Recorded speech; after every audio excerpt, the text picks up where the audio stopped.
इसमें से ही रीजनिंग हमको सेलेक्ट करना था किसके ऊपर सबसे ज्यादा इफेक्टिवली बेस्ड होता है हमारा रिजल्ट। तो बोल रहा है कि सिर्फ यहाँ पे अगर हम net income, return on investment and EPS लेंगे तो आपको नहीं लगता कि ये सिर्फ इनकम स्टेटमेंट के बारे में बातें कर रहा है? This is talking about the income statement. तो this is not the complete objective है, ठीक है, ये पूरा ऑब्जेक्टिव नहीं फुलफिल कर पा रहा है, ठीक है।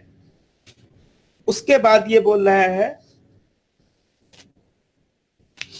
फिर उसके बाद बोल रहा है the quantitative measures such as the growth in unit, quantitative such as the growth in the units, number of employees and the manufacturing capacity.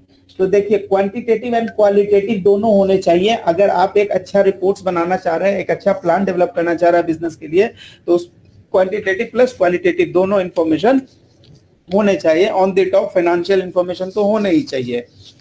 तो इसका मतलब ये है कि अगर आपको सबसे इफिशिएंट रिजल्ट चाहिए then you have to follow the financial, quantitative, qualitative, ठीक है। तो अगर डी, हमको लगता है कि डी सभी ने किया है, एक को छोड़ के किसी ने गलत नहीं किया, एवरीवन हैज करेक्ट।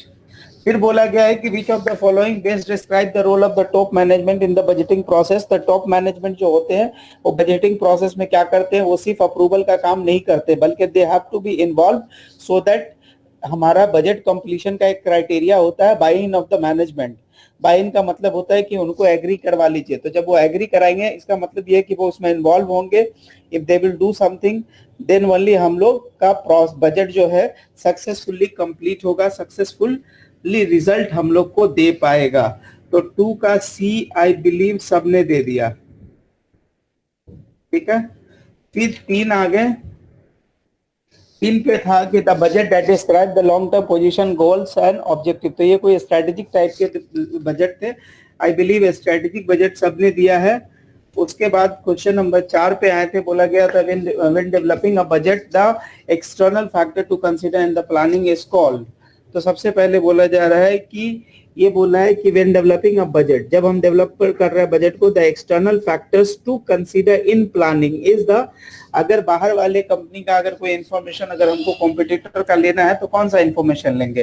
तो बोल रहा है कि उसके मैनेजमेंट सिस्टम को, उसका जो डिसेंट्रलाइज या पहले जो सेंट्रलाइज मैनेजमेंट था उससे डिसेंट्रलाइज हो गया, उसको देखेंगे। तो बोलेगा यहाँ से उसके मैनेजमेंट सिस्टम से हमको बहुत ज्यादा फर्क नहीं पड़ेगा जब हम अपना प्लानिंग करेंगे। फिर बोल रहा है कि न्यू, अगर उनका कोई बोनस प्रोग्राम है यानी वो अपने एम्प्लॉय को कुछ वेलफेयर करना चाह रहे हैं तो उससे सिर्फ हमारा प्लानिंग इफेक्ट नहीं होगा क्योंकि ये उनका इंटरनल है। या कोई नया प्रोडक्ट बना रहे हैं या कोई नई लाइन ऑफ बिजनेस ला रहे हैं, तो नया प्रोडक्ट बना रहे हैं तो some point of time it make we have to consider, ठीक है। लेकिन सबसे ज्यादा कंसीडरेबल पॉइंट ये है कि जब दो लोग कोई बड़े स्ट्रेटेजिक डिसीजन करेंगे, लाइक मर्जर में जाएंगे, एक्विजिशन में जाएंगे, तब हमको अपने प्लानिंग को अकॉर्डिंगली मूव करना पड़ेगा, अकॉर्डिंगली रीप्लान करना पड़ेगा, तभी जाके हम अपना सक्सेस स्टोरी लिख पाएंगे। तो इसका डी भी आई बिलीव सबने दिया था, एक को छोड़ के,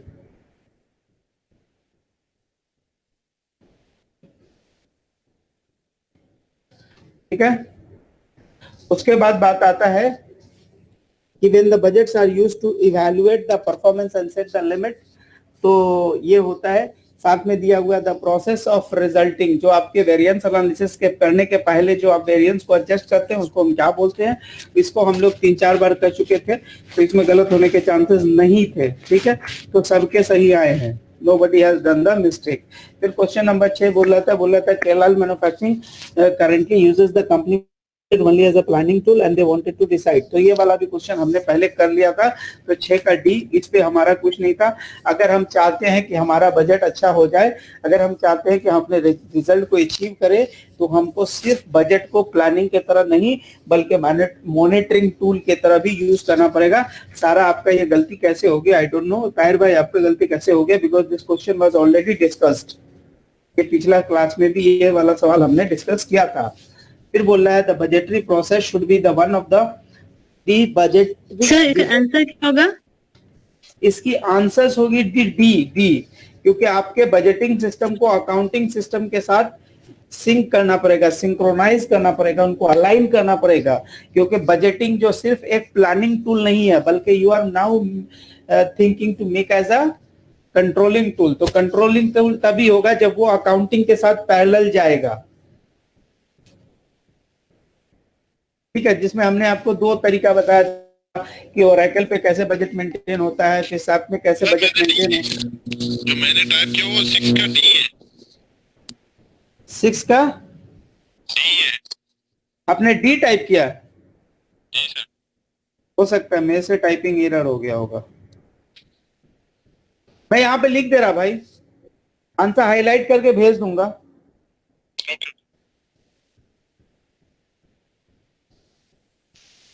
ठीक है, और तौहीद भाई का भी गलत है क्या? हाँ, तौहीद भाई का भी गलत है, 7 का भी।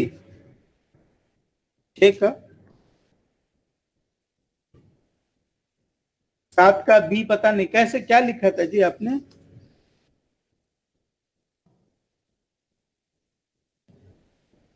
छह का भी तौहीद भाई ने भी गलत लिखा था। चलो ठीक है, तो तौहीद भाई ये आपने, आप तो सिस्टम पे काम करते हैं, आपको तो ये ऐसे भी पता था। The budgeting process should be one of the motivate the manager and the employee to work toward the organization goal. Which of the following is least likely to motivate? इसमें से कौन सा least likely to यानी सबसे कम motivate कौन सा करेगा जी point? तो इसमें हमने देखा है कि इसका बी है। अगर ऊपर से बंदा अगर आपको ऑर्डर देने लगता है ना, तो फिर आपका काम करने का मन नहीं करता। इसका मतलब है कि अगर ये ऑथोरेटिव बजट्स है, there is two type, participating and authoritative. अगर ये ऑथोरेटिव होता है तो फिर आपको काम करने का मन नहीं करता है। ठीक है जी, तो 7 का बी होगा। क्लियर? इसमें मैक्सिमम बंदे का गलती है, तौहीद का भाई का सही है। चलो 8 में बोला in an organisation that plan by using the comprehensive budget. The master budget क्या होता है? तो मास्टर बजट का सिर्फ यहाँ पे ये क्या हुआ है, डिफिनेशन दिया हुआ है। मास्टर बजट जो होता है वो compilation of the operation budget and financial budgets होता है। यानी कि हम लोग जो उस दिन बात किए थे कॉम्प्रिहेंसिव बजट, मास्टर बजट, जो सारी बातें, वो अगर स्ट्रक्चर याद होगा तो हमने उसमें क्या क्या चीजें बनाई थी। हमने कुछ ऑपरेशनल बजट बनाए थे और साथ में हमने उससे इंफॉर्मेशन लेके हमने बजटेड इनकम स्टेटमेंट बनाया था, बजटेड बैलेंस शीट बनाया था और साथ में हमने बजटेड कैश फ्लो भी बना लिया था। तो ये सारे मास्टर बजट के कंपोनेंट होते हैं। तो 8 का ए आई बिलीव सबने लिखा है, एक को छोड़कर। सारा आप कहाँ है? जी सर, वो गलती से शायद लिख दिया मैंने, टाइप होगा। हाँ, टाइपो एरर। क्या बात है, मैं भी बस बचपन में ऐसे लिखता था। बोल रहा था बजट मैनुअल क्या होता है, तो मैंने इतनी सारी डेफिनेशन करे के बगैर भी बताया था कि मैनुअल क्या होता है। मैनुअल एक प्रोसेस प्रोसीजर लिखा हुआ डॉक्यूमेंट होता है, जिसको आप फॉलो करके काम करते हैं तो आपकी रिजल्ट अच्छी हो जाती है। तो इसका मतलब ये कोई डॉक्यूमेंट के बारे में बात करता है जिसमें आप पॉलिसीज एंड प्रोसीजर्स लिखते हैं कि how the planning will be done, how the budgeting, who will be involve and what are the factors need to be, what are the assumptions need to be taken, जिसके ऊपर हम budget करने वाले हैं। ठीक है, तो ये क्या है, डॉक्यूमेंटेशन ऑफ अकाउंटिंग सिस्टम तो नहीं होगा, बल्कि ये क्या होगा, distribution instruction for the budgeting schedules. ठीक है, क्योंकि अकाउंटिंग सिस्टम अगर होता तो इसका नाम अकाउंटिंग मैनुअल होता, बजटिंग मैनुअल नहीं होता। ठीक है, इसीलिए हमको बी लेना पड़ेगा। वो एक डॉक्यूमेंट होता है जहां पे सारे प्रोसेस लिखे होते हैं, कैसे बजट तैयार किया जाएगा। यानी कि 9 का बी आई बिलीव सबने लिखा है, ताहिर भाई ने भी लिखा है, सारा को छोड़ के। ठीक है, उसके बाद जो है 10 पे the following is not to be consider as the benefit of the participating budget. Participating budget का सबसे बड़ा बेनिफिट क्या नहीं होता है? पार्टिसिपेटिंग बजट में क्या होते हैं कि हम जो होते हैं कि हम अपने हिसाब से चीजें तो बनाते हैं, लेकिन वो चीजें कभी कभी टाइम बाउंड नहीं होती, और हमारा जो अप्रोच होता है ओवरऑल ऑब्जेक्टिव को नहीं होता, क्योंकि हम चाहते हैं कि हम अपने हिसाब से, हम अपने बजट, हम अपने डिपार्टमेंट के इफिशिएंसी को क्रेडिट दे, यानी हम ओवरऑल ऑब्जेक्टिव को इग्नोर कर देते हैं sometime if we are following the participating budget. इसको बोलता है when the manager set the final budget, top management need not to be consider नहीं, ये बोल रहा है कि which of the is not to be, which of the following is not considered to be the benefit of the participating budget. ठीक है, तो यहाँ पे बोला गया है कि when the manager sets the budgets, final budget, top management need not be considered with the overall budget of the current operation. तो जो हमारे टॉप मैनेजर्स होते हैं, जो डिपार्टमेंट्स के हेड होते हैं, वो ओवरऑल बजट्स, ओवरऑल के प्रॉफिट को इग्नोर कर देते हैं when they were planning the budgeting, because ये क्या होता है, ये डिविजनल हेड फाइनल करता है and they always think of their division. तो ये उसकी एक डिमेरिट होती है। उसके बाद बोल दिया गया कि the production budget process usually begins with, तो ये कहानी तो हमने पढ़ लिया था, जो भी मास्टर बजट के जिसको याद होगा उसको पहले बताया गया था कि सेल से ही सारा बजट का स्टार्टिंग है, सेल से ही सारा बजट का स्टार्टिंग है। ठीक है, उसके बाद बोला गया था all the followings are the considered the operating budget except, तो कैपिटल बजट जो होते हैं वो ऑपरेटिंग बजट नहीं होते, उसमें more than one financial share का यूज हो जाता है। ठीक है, और जो ऑपरेटिंग बजट्स होते हैं वो मान ली ईयर टू ईयर होते हैं, फाइनेंशियल ईयर के लिए होते हैं, और उससे हम प्रॉफिट या लॉस निकालते हैं। तो 12 का डी होना चाहिए, आई बिलीव सबने किया है, एक को छोड़ के। 13, उसके बाद आइए, विच of the following item is the last schedules to be prepared in the normal budget process। तो सबसे लास्ट में हम क्या बनाने वाले हैं, सबसे लास्ट में हम कैश बजट बनाएंगे, क्योंकि हमने अगर मास्टर बजट का फोटो अगर याद होगा तो हमने उसमें बताया था कि जो कैश बजट बनता है वो सबसे आखिर में बनता है। इवन कैपिटल बजट भी पहले बन जाता है, और वो अपना कैश फोरकास्ट किसको देता है, कैश बजट को देता है, बोलता है कि हमको इस साल में इतना कैश चाहिए। तो ये सबसे आखिरी बजट हो जाता है। इसके बाद हम अपना बजटेड बैलेंस शीट बनाते हैं। तो बजट के लाइन पे वो सबसे आखिर होता है, सबसे आखिर होता है। तो 13 का ए।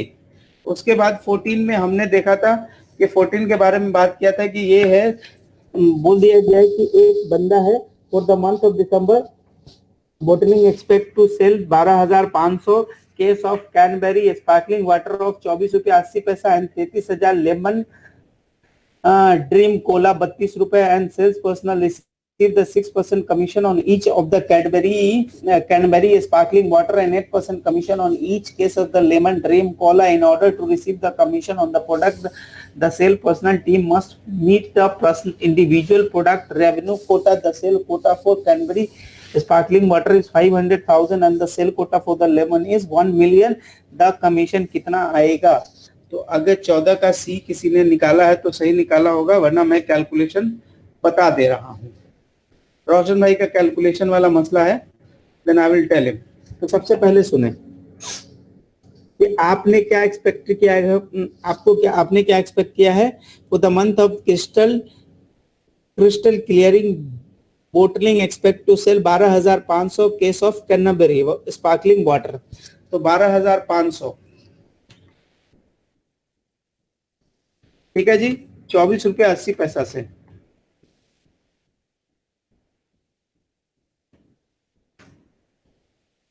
ठीक है, एंड साथ में लिखा हुआ है 33,100 केस ऑफ द लेमन ड्रेम,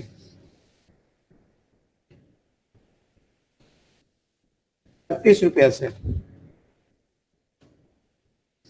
ठीक है, और अगला बोल दिया कि कम से कम आपको 1 मिलियन का सेल करेंगे तभी आपको कमीशन मिलेगा। तो सबसे पहले यहाँ पे 1 मिलियन का सेल नहीं हुआ तो इसको कमीशन नहीं मिलेगा, सिर्फ कमीशन इस सेल पे मिलेगा। ठीक है, अब बात आता है कि उसको उसमें 5 लाख का टारगेट दे रखा है उसने स्पार्कलिंग में। अच्छा, स्पार्कलिंग में 5 लाख का, अच्छा स्पार्कलिंग में 5 लाख का टारगेट है, तो यहाँ पे उसका टारगेट अचीव नहीं हो रहा है। यहाँ पे 1 मिलियन का टारगेट उसका अचीव हो रहा है। ठीक है, इसका मतलब है कि यहाँ पे कमीशन नहीं मिलेगा, यहाँ पे कमीशन मिलेगा। अब बात आता है कि इसको कमीशन कितना दिया जाएगा। तो बोल रहा है 6% है कैनबेरी के केस में, तो यहाँ पे एक्चुअल में 6% है, लेकिन यहाँ पे दिया हुआ है क्या, 8% पे है। तो यहाँ पे हम 8% लेने वाले हैं। तो 8% ऑफ दिस हमारा आंसर आ जाएगा।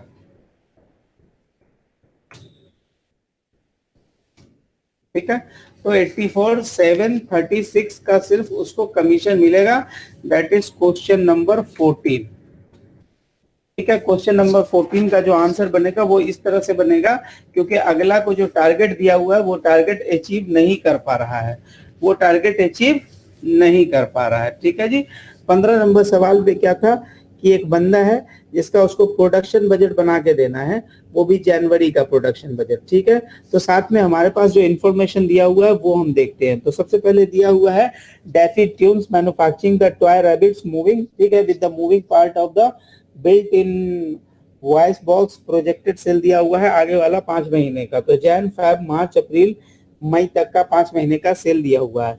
बोल रहा है कि हर ईच रैबिट में जो है बेसिक मटेरियल रिक्वायर होता है, each rabbit require the basic material that Defi purchase from the single supplier at the rate of 3 रुपया पर पैसा रैबिट का। उसके बाद बोल रहा है voice box are purchase from the other supplier, जो कि 1 रुपए का है, असेंबली में लगता है 2 रुपए का, एंड वेरिएबल जो है वो 50 पैसे का लगता है। बोल रहा है fix manufacturing overhead is applicable, जो 12,000 पर मंथ का है। Daffy policy is to manufacture 1.5 times of the coming month projected sales every month. तो उसकी टारगेट क्या है कि उसको क्या करना पड़ता है जी, उसको 1.5 time of the coming months projected sales उसको क्या करना पड़ता है, उसको मैन्युफैक्चर करना पड़ता है। Starting with the January the odd number month for the February sales and to manufacture 0.5 time of the coming months projected sales in the alternative month even number, यानी कि जनवरी के बाद मार्च, which allow the DEFI to allocate the limited manufacturing resources to other products as needed during the even number months। कहानी को एकदम गोल गोल कर दिया।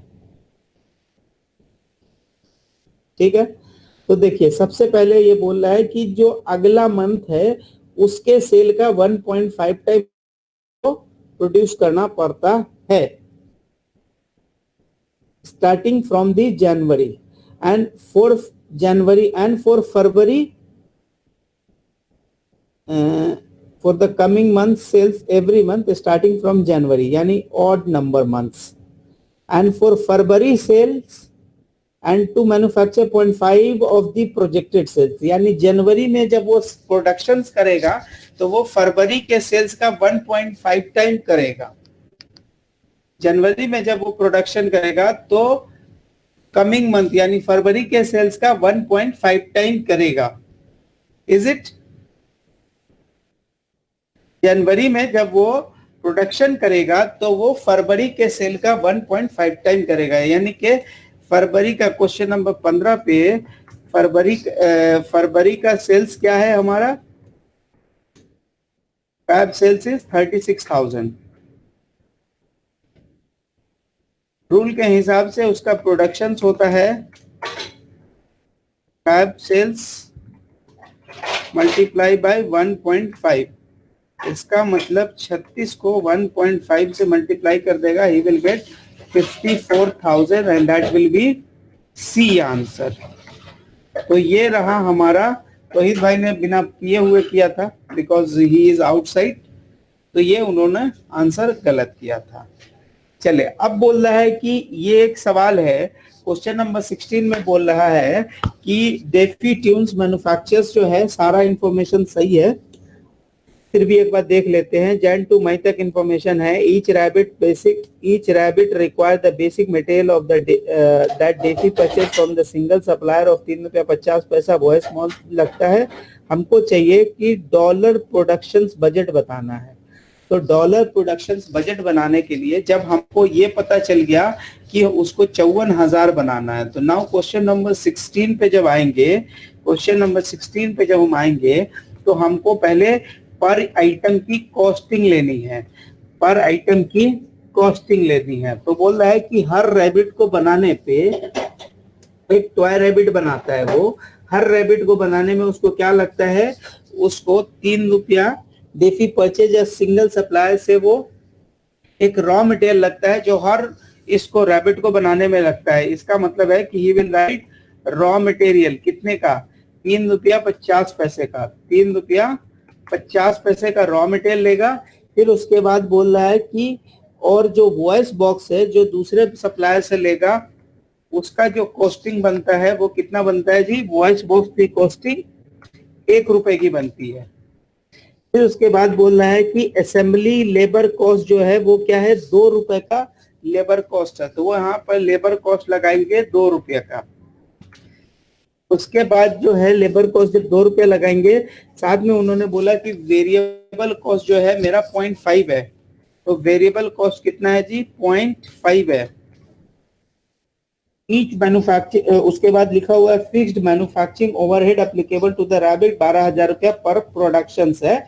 DeFi is estimated, ये कहानी तो क्लियर है। अब मेरे को जो वैल्यू चाहिए वो सबसे पहले मेरे को यहाँ से निकल आया, तो हमने यहाँ निकाल लिया। मेरा ये हो गया variable cost per unit, total variable cost per unit 7 रुपया। अब इसको हम मल्टीप्लाई कर लेंगे, 7 रुपया इंटू 54,000, तो मेरे को ये पता चल जाएगा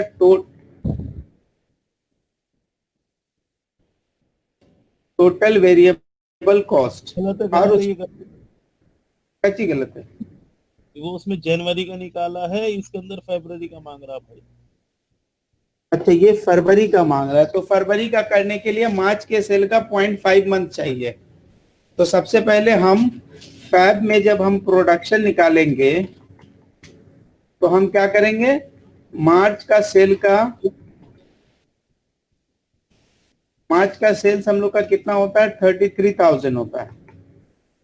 इसका हमको क्या कितना लेना पड़ेगा जी, 0.5 लेना पड़ेगा, यानी कि 16,500 यूनिट उसने बनाना पड़ेगा फरवरी में। अब 7 रुपया इंटू 16,500 करेगा तो 1,11,500 हो जाएगा। इसके ऊपर वो फिक्स कॉस्ट ऐड करेगा। फिक्स कॉस्ट कितना है जी उसका, 12,000 रुपया पर मंथ है। इसका मतलब है कि जब वो कॉस्टिंग निकालेगा then his costing will be 1,27,500। His costing will be 127,500। Let me check, हाँ 127,500 जो कि डी आएगा आंसर हमारा।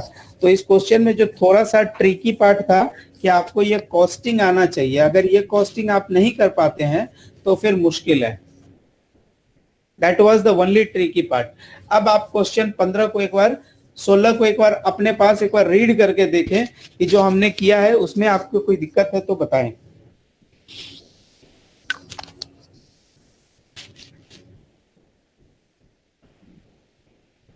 पंद्रह का एक बार बताएं। 15 में बोलता है कि ये सेल्स का डिस्ट्रीब्यूशन दिया हुआ है जैन टू मई का। रूल के हिसाब से बोलता है कि आप जो प्रोड्यूस करेंगे नेक्स्ट मंथ के सेल के 1.5 टाइम पे, अगर वो मंथ जनवरी है, मार्च है, क्योंकि ऑड जो मंथ है, इवन और ऑड, ये आपको थोड़ा सा कंफ्यूज करने के लिए किया गया। जो ऑड होता है वो क्या होता है, हम महाराज जब मंथ हम लिखेंगे तो हम मंथ कैसे लिखते हैं, 10 से स्टार्ट करते हैं, तो जैन फैब ऐसे करके लिखेंगे। तो ये इसमें ऑड जो है वो क्या है, एक वाला, 2 इवन है, 3 ऑड है। इस तरह से उसने बोला है कि जो मंथ ऑड होगा, यानी कि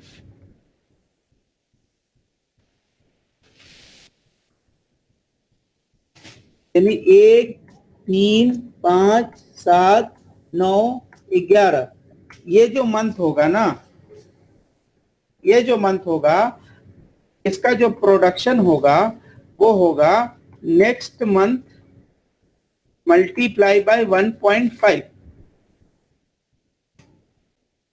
और जो इवन मंथ होगा,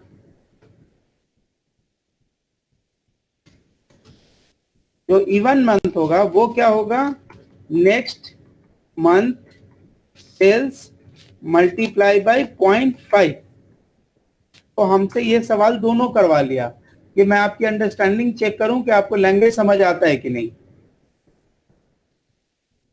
तो 15 नंबर सवाल में चूंकि हमसे जनवरी का मांगा था, तो जनवरी में नेक्स्ट मंथ सेल क्या होता, फरवरी के सेल्स का 15%। नेक्स्ट मंथ सेल का मतलब क्या, फरवरी के सेल्स का 1.5 टाइम, सेल्स का 1.5 टाइम्स। ठीक है, लेकिन जब फरवरी में सेल्स निकालेंगे तो क्या लिखेंगे, मार्च के सेल्स का 0.5 टाइम्स। बस हो गया, ये इतना ही सा लैंग्वेज में था और कुछ नहीं था।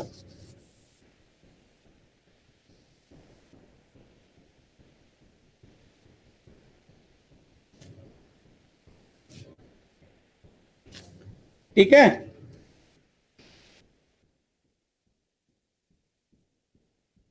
फरवरी के सेल्स का 1.5 टाइम, फरवरी के सेल्स का 1.5 टाइम। अब बोल रहा है तमलेन ट्रम्बुल कंपनी बजटेड सेल्स दिया हुआ है कितने का जी, 1.2 यानी 1,20,000 फॉर जुलाई, 2,11,000 फॉर अगस्त और 198,000 for September. The collection experience indicates that the 60% of the month sales will be considered collected in the month after the sale, 36% of the month in the next month, second month, 4% will be uncollectible. The cash receipt बताना है from the AR that should be budgeted for the month of September. यानी सितंबर में कितना cash budget आप expect करते हैं, कितना का कैश कलेक्शंस आप एक्सपेक्ट करते हैं, वो आपको बताना है। तो सबसे पहले मैं आपको ये सवाल को यहाँ पे धीरज चार्जर हाँ, तो क्वेश्चन नंबर 17 पे आइए। तो क्वेश्चन नंबर 17 पे आए तो हमने क्या देखा जी कि हमारे पास जो सेल है मई का है, जुलाई, मई का नहीं है, जुलाई का और अगस्त का है एंड सितंबर का, 3 महीने का।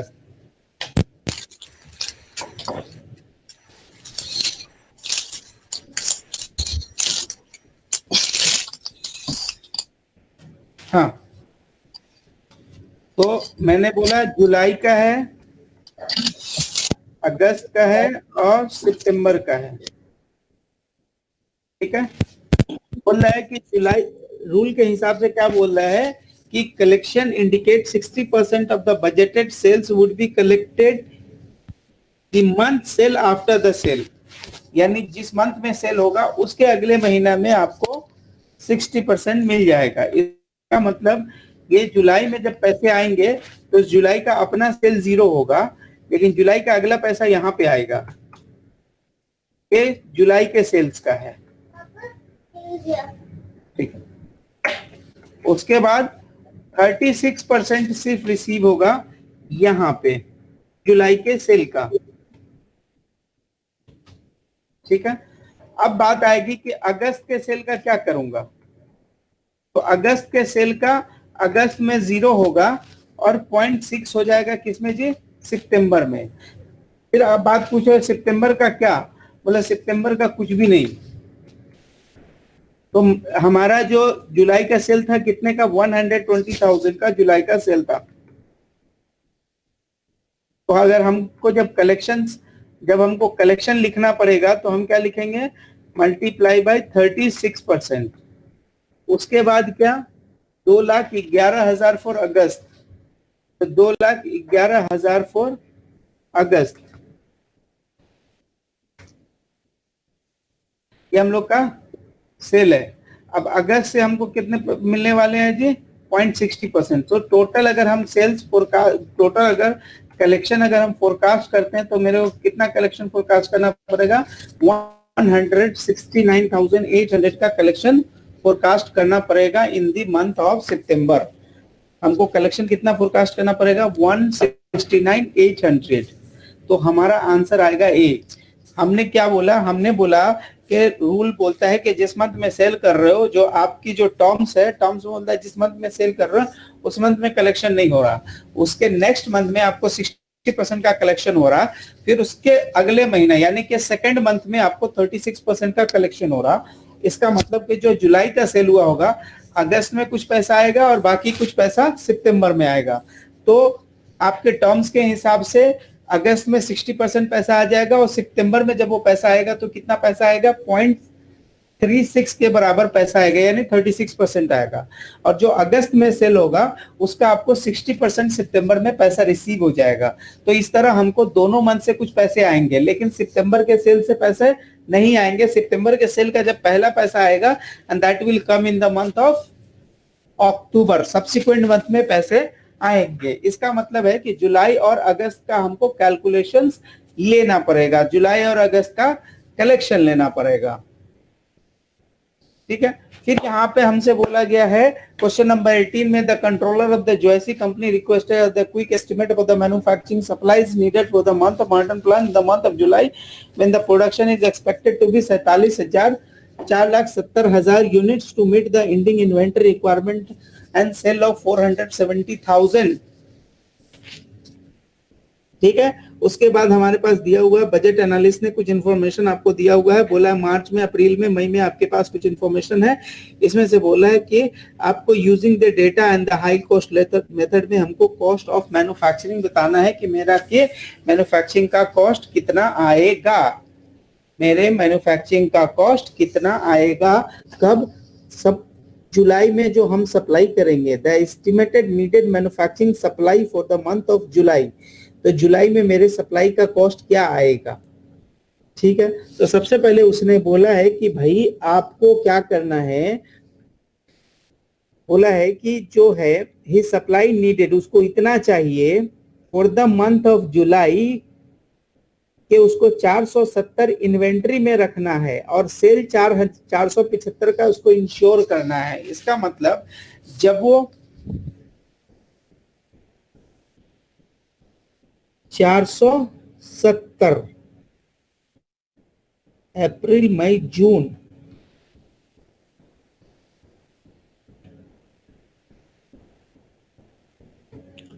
Manufacturing month July when the production is expected to be 470, यानी उसने जुलाई का हमको ऑलरेडी प्रोडक्शन दे दिया, जुलाई का प्रोडक्शन कितना दे दिया, 470,000 दे दिया, ठीक है। सो दैट हमको एट द एंड 475 की इन्वेंट्री मेरे हाथ पे रहे। लेकिन मेरे हाथ में क्या इंफॉर्मेशन दे दिया, क्वेश्चन नंबर 18 पे हमारे हाथ में इंफॉर्मेशन है कि हमारे पास प्रोडक्शन दे दिया, प्रोडक्शन कितना दे दिया जी, 470,000 का हमको प्रोडक्शन दे दिया, क्लियर। उसके बाद हमसे बोला है कि हमको उसका कॉस्ट बताइए। तो कॉस्ट बताने के लिए सामने से ये भी चल के बोल दिया कि आपको कौन सा मेथड यूज करना है, लो हाई मेथड यूज करके मेरे को कॉस्टिंग बतानी है। तो लो हाई मेथड में हम सबसे पहले इसमें से चेक करेंगे कि कम, सबसे कम और सबसे ज्यादा क्या है। तो सबसे कम 450 है, सबसे ज्यादा क्या है 540 है।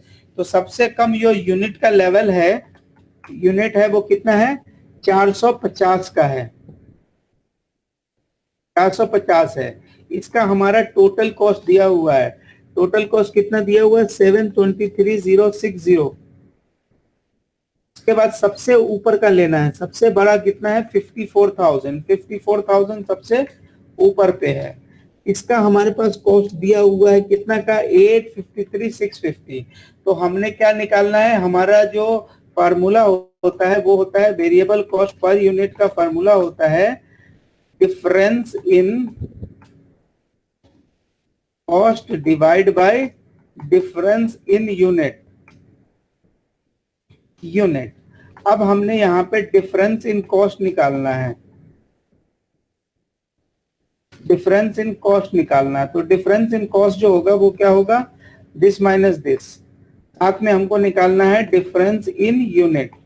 अब देखिए डिफरेंस इन यूनिट निकालने का फॉर्मूला क्या है, 540 माइनस 450। अब दोनों को हम जब डिवाइड करेंगे, दिस डिवाइड बाय दिस, तो हमारा क्या निकल आएगा जी, वेरिएबल कॉस्ट पर यूनिट निकल आएगा। अब वो जो फॉर्मूला हम लोग लिखते हैं, total cost is equal to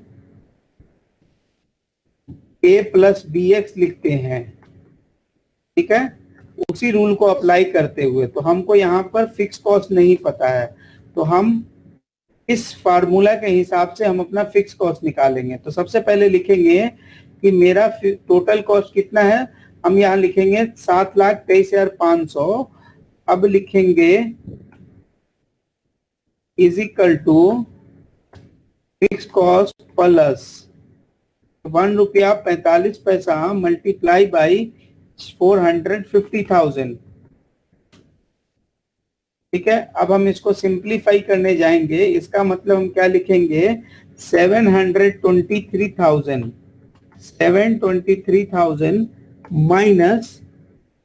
minus 1.45 multiply by 4,50,000। तो ये हम निकाल लेंगे। इससे हमको क्या निकल जाएगा जी, इससे तो फिक्स कॉस्ट निकल जाएगा। ठीक है, ये जब हम लिखेंगे तो इसके इक्वल टू में मेरा फिक्स कॉस्ट लिखना पड़ेगा। ये फिक्स कॉस्ट का मैंने फार्मूला लिख दिया। अब हम इसको सिंप्लीफाई कर रहे हैं, तो हम लिखेंगे 723,000 माइनस 1.45 मल्टीप्लाई बाई 4,50,000। तो मेरा कितना आ गया जी, 70,500 मेरा फिक्स कॉस्ट आ गया। क्वेश्चन हमसे क्या मांग रहा है, give me the total cost for 470,000। तो हमको निकालना है टोटल कॉस्ट फॉर 470,000 यूनिट।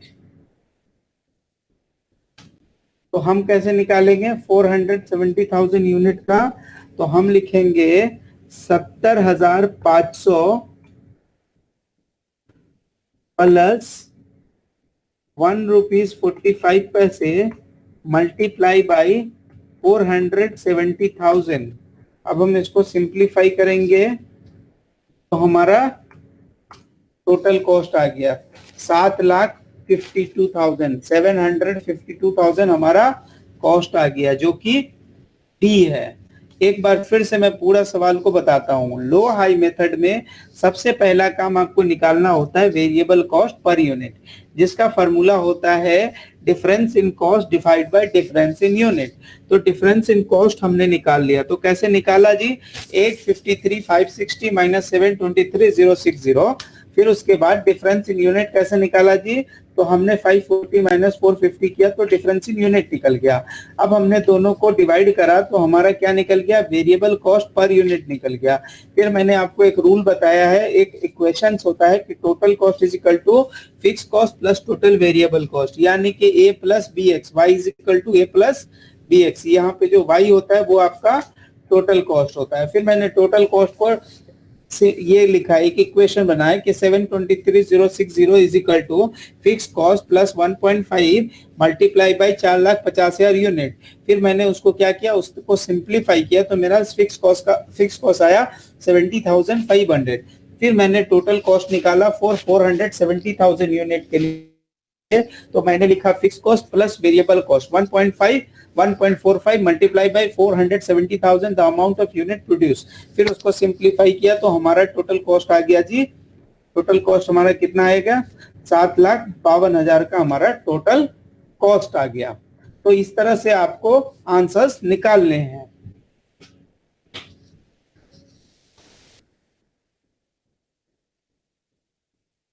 हाँ भाई, यहां तक में कुछ मसले हैं तो बताएं।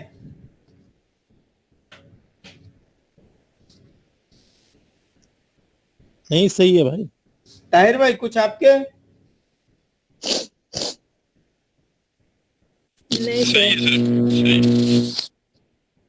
अच्छा तो गायत्री आपने आंसर नहीं भेजा हमको ना? नहीं, मैं आपका ही सुन रही थी, आप जो कर रहे। हाँ वो तो ठीक है, लेकिन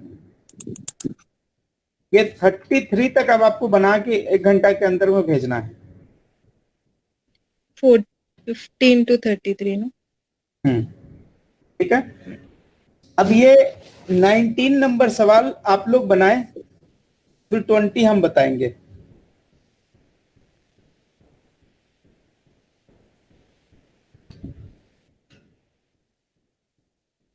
ये है 19 नंबर सवाल।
जुलाई का, अगस्त का एंड सितंबर का दिया हुआ है, सॉरी बोल रहे हैं बजटेड सेल्स ऑफ 2 लाख रुपया जुलाई, 280 for August and 199 for September and 200,000 for October. 75% of the sales are the credit, the remainder of the cash are sale. The collection experience indicates 60% month in the collection month after this, 36% will be in the second month and 4%. The cash इसी budget बताना है हमारा को अक्टूबर का. बहुत आसान सा सवाल था. तो सबसे पहले मैं आपको बता दूं कि आपको क्या देखना था, आपको अक्टूबर का चाहिए. ठीक है जी. तो सबसे पहले मैं एक बार जुलाई, अगस्त, सितंबर एंड अक्टूबर पे आते हैं. ठीक है. उसके बाद यहाँ हम लोग पहले सेल्स को पूरा कॉपी कर लेते हैं. तो सेल्स के बारे में क्या लिख रहा है कि जी 2 लाख 280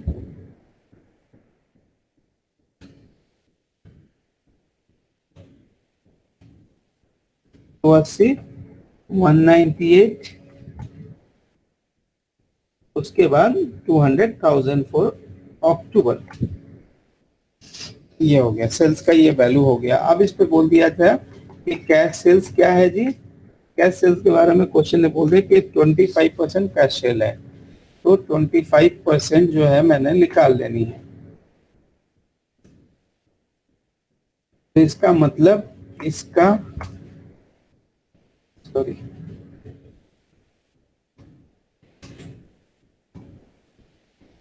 यानी कि ये हमारा क्या निकल जाएगा जी, कैश सेल निकल जाएगा. बाकी जो बचेगा वो क्या निकलेगा, क्रेडिट सेल्स निकलेगा.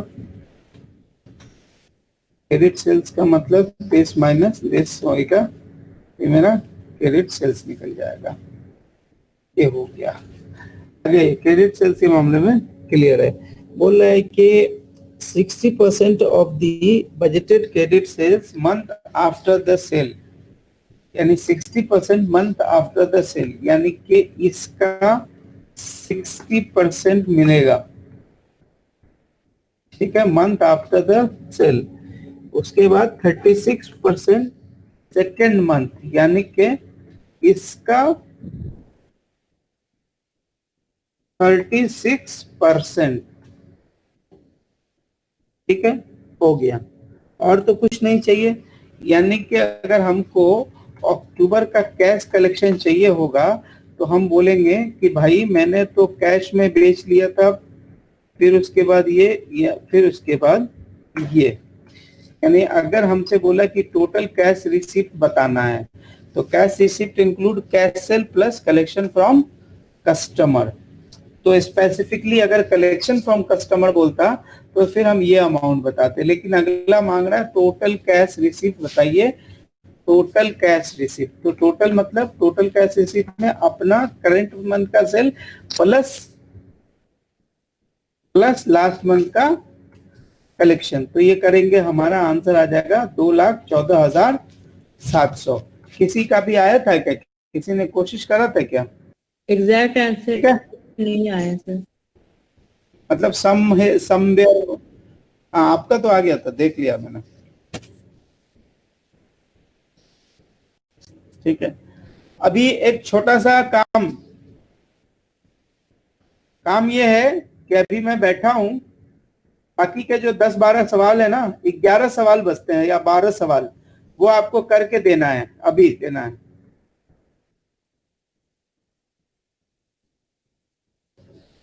आधा घंटा बैठा हूं मैं, आपको आधे घंटे में बाकी के 12 सवाल के जवाब है. यानी divide by 3 multiply by 2 already हो चुका है, अभी नहीं हुआ था ये वाला. तो ये कैरी फॉरवर्ड वैल्यू है, this is like a carry forward value. तो इसका जो 4 महीने का आपको देना है वो देना ही है आपको, ठीक है, इसका 4 महीने का देना है, और बाकी जो आपने नया प्रीमियम भरा है ये आने वाला 3 साल तक वैलिड है। इसका आंसर सी होगा भाई in all the cases.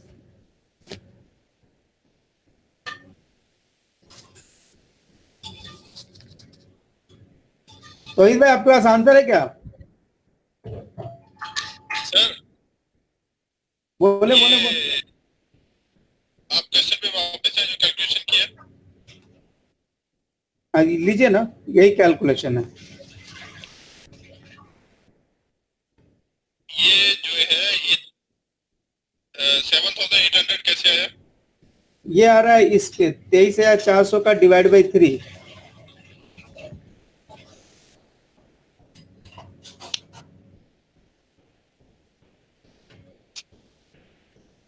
Okay fine.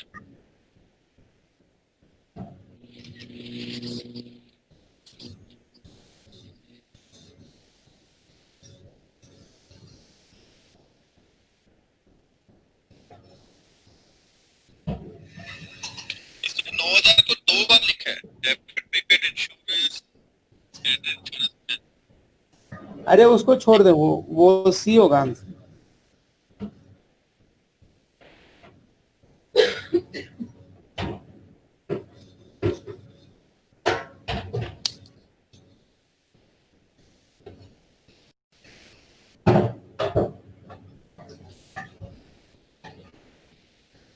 Miraj भाई, जी भाई।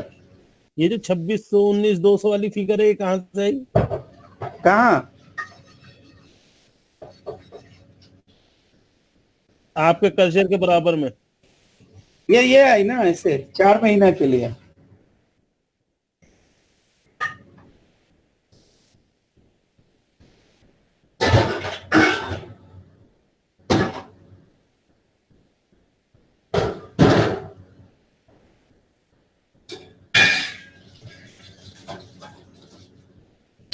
बाप रे बाप, इसका आंसर जो किताब में दिया हुआ है वो तो पगला कर देगा आदमी को।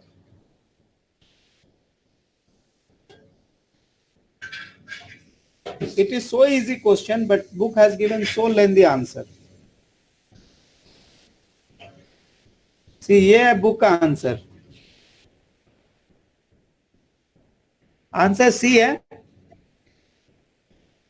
बुक बोल रहा है कि देखो भाई, ये 81,600 जो है ना, पहले बोला है जो 57,600 डिवाइड बाई 36 प्लस 4 महीना divide by 36 multiply by this 21,800। ठीक है, लेकिन हम लोग आराम से निकाल लिया कि 21,800 कैसे आएगा। मेरा कहने का मतलब है दिस 57,600 एक्चुअली इनिशियल पेमेंट जो प्रीमियम था वो ये था, इसका ये कैरी फॉरवर्ड फिगर है। तो कैरी फॉरवर्ड है तो इसका मतलब this is valid for 1 year. तो अगर वैलिड फॉर 1 ईयर है तो आपको 4 मंथ्स का उसका एक्सपेंस बुक करना पड़ेगा। 4 मंथ्स का एक्सपेंस बुक करना है। तो 4 मंथ्स का एक्सपेंस बुक करने का मतलब क्या होता है, 4/12, यानी कि उसको 3 कर सकते हैं आप। हाँ यार, कैसे लिखते हैं इक्वल टू 4/12, ठीक है, यानी कि आप उसको 3 लिख सकते हैं, डिवाइड बाई 3 कर दीजिएगा तो आपका मसला हल हो गया। यानी 3 महीने का एक्सपेंस देना है। बाकी जो नया वाला जो प्रीमियम पेमेंट किया ये 3 साल आगे का 3 साल के लिए वैलिड है। तो इसका 1 साल का निकालिएगा, फिर उसका 3 महीने का निकालिएगा, दोनों को जब आप ऐड कीजिएगा तो आपका 21,800 आंसर बनेगा। ठीक है भाई।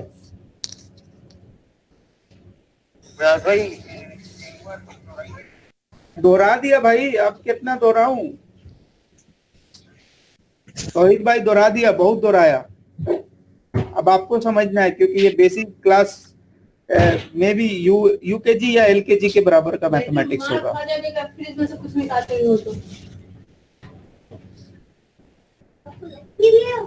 ठीक है, तो this how the question is being solved, but this question is very good question. इसको आसानी से आप एक बार में नहीं बना पाओगे।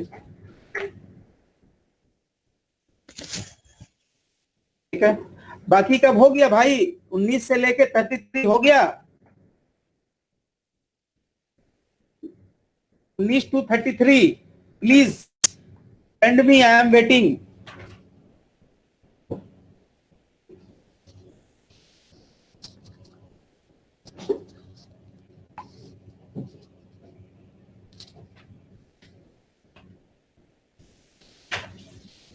सारा, ताहिर भाई, कुछ आदमी कोई रिस्पॉन्स नहीं कर रहे हैं जी, नहीं बना रहे हैं क्या? सर बना रही हूँ। सर्कल करके दे देंगे जन। बताते जो अभी देखिए, यूएई में 10:41 हो रहा है, सऊदीया में 9:41 हो रहा है। अभी आपने 25 मिनट सिर्फ स्पेंड करना है और कल का झंझट खत्म हो जाएगा। यही तो सीखना है, टाइम मैनेजमेंट सीएमए का one of the core area है। सीएमए का कोर एरिया टाइम मैनेजमेंट। तो 20 मिनट रुक के खत्म कर लेंगे, मजा आ जाएगा। फिर ये भी रहेगा कि हाँ चलो एक दिन में एक बड़ा सा असाइनमेंट कर लिया।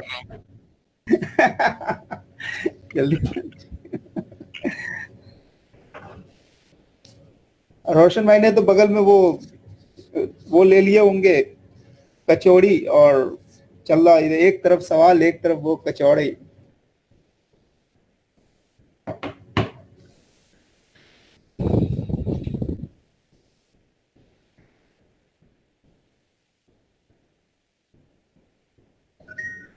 सर आंसर भेज दें जल्दी से कॉपी करके। सर 19 का आंसर आ नहीं रहा है मेरा। 19 तो मैंने कर दिया, आपके सामने कर दिया जी। 19 यही थे ना? 19 देखिए, 19 में क्या था कि बोल रहा था कि भाई तुमने 25% पर कैश सेल करते हो, इसका मतलब जो 2 लाख है उसका 25% कर लेते हो, 50,000, तो बचता है क्रेडिट।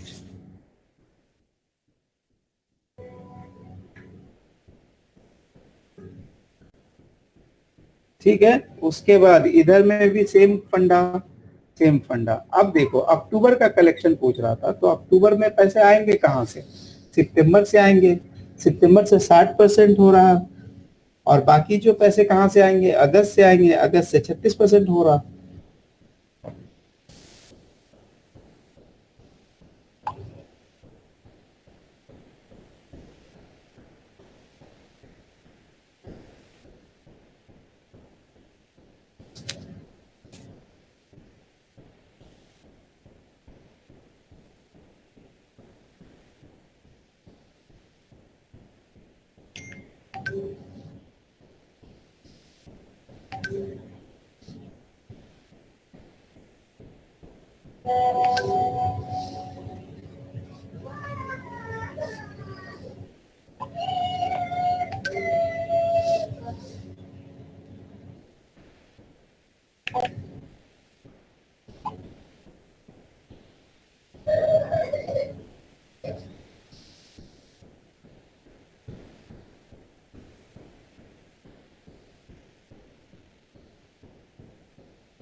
अच्छा, ये इसको तौहीद भाई अगर आप सुन रहे हैं तो मैं बता दे रहा हूँ, ये सवाल जो है ये बहुत इजी है।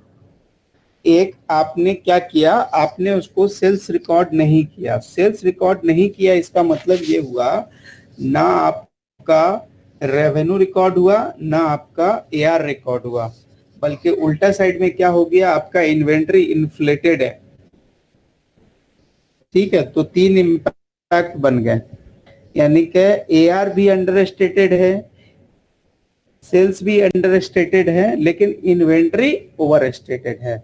और इन्वेंट्री अगर आपकी गलती से ओवर स्टेटेड हो गई तो आपका कॉस्ट ऑफ गुड्स सोल्ड भी क्या हो जाता है जी? ओवर स्टेटेड हो जाता है। Sorry, cost of goods sold आपका अंडर स्टेटेड हो जाएगा।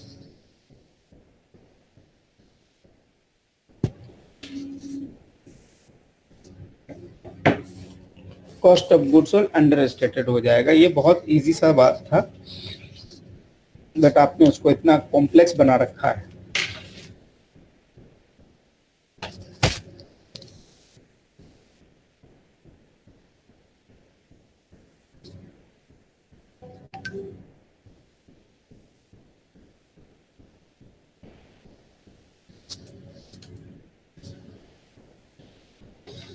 कहाँ से आया?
सर क्लास खत्म हो गई क्या? नहीं, मैं अभी यहीं पे हूँ। ओह अच्छा सर। मैं